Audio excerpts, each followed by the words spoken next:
I'm Marcus Eckert. I'm a motion designer turned developer. I used to be a motion designer. Now I'm kind of in between, right? I got into developing a game. Oh, there it is. There you go. Hello. In 2011, well, I have a surplus of happiness in my life. I have a surplus of savings. So let's get rid of those and make a game for the App Store. I didn't really have any experience coding, so I had some scripting done in Maya and Cinema, but nothing really that would work. And so, today, the animations look actually pretty good, but back then, not so much. As a motion designer, you mock up a lot of fake interfaces, right? A lot of buttons and nice curves and all of that, but you can't really find that in any of the apps. I was really interested in actually bringing those things to life. I don't really want to make a game, in all honesty. I just want to really make those interfaces. Superfluous animation everywhere. And a game seems like a perfect excuse. Not knowing anything, how do you actually make a game? You do something, you learn something, your standards rise, you learn more, you do more, your standards rise, and it becomes better. And then your savings run out, and you feel like, okay, that's good enough. Yeah, so my motion design sensibilities were still influencing how I approach these things, right? And then I actually made an experiment, programmed, that kind of does that animation and other shenanigans. And actually, for these experiments, I used that framework hack. Then I decided to actually mature that hack of Cocos 2D and to rewrite it from the ground up. That goes beyond the static stuff that we've seen over the years. And so, along comes Reuters. So Reuters TV was supposed to be this algorithmically created news program.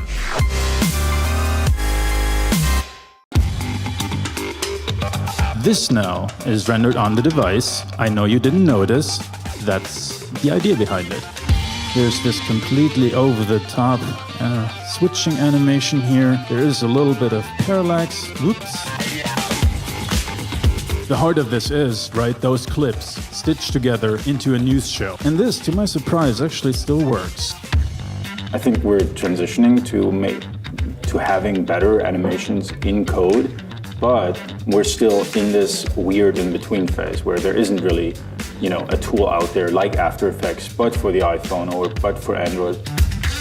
I guess we're now in this stage where we have to come up with our own little clumsy tools, This was kind of one of my experiments, that I took data from After Effects and then transformed it and put it into Meek and basically had a little pipeline from After Effects. And this idea, beyond Reuters, then actually matured into a tool that's now out there, which is called Squall.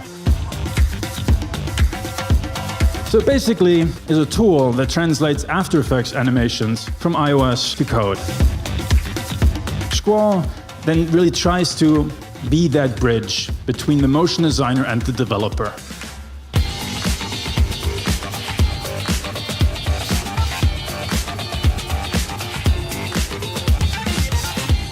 Transitions. Transitions never left me, not from my motion design, not from my coding experience. You just need the right tools to give expression to your art. The art of motion design is knowing what makes movement pleasurable, or what makes it seem delightful, and what makes people engage with it. And I think that's technology agnostic.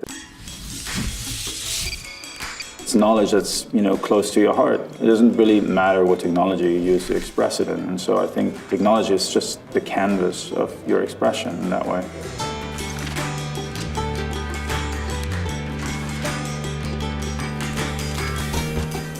I think the inspiration is wherever people get the inspiration. Some people are more prone to taking their cues from nature, for example. Some people take their cues from graphical design, like early in the 20th century, Bauhaus, for example, or minimalist Swiss design. It doesn't really depend on the technology, it just depends on you as a person. Digital has become a thing in itself. We don't necessarily need the analog equivalent to understand what it's for. And so I think we're getting into this new kind of time where digital is emerging as something on its own.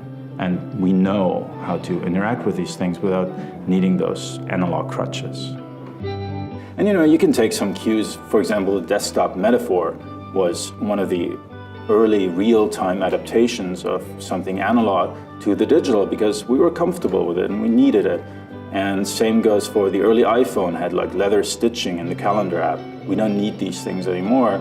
Motion designers, at least in a UI perspective, but I think there's still enough room to surprise and delight, and where it's not just productivity driven, but rather some delight and some entertainment value. And I think maybe it's going in that direction.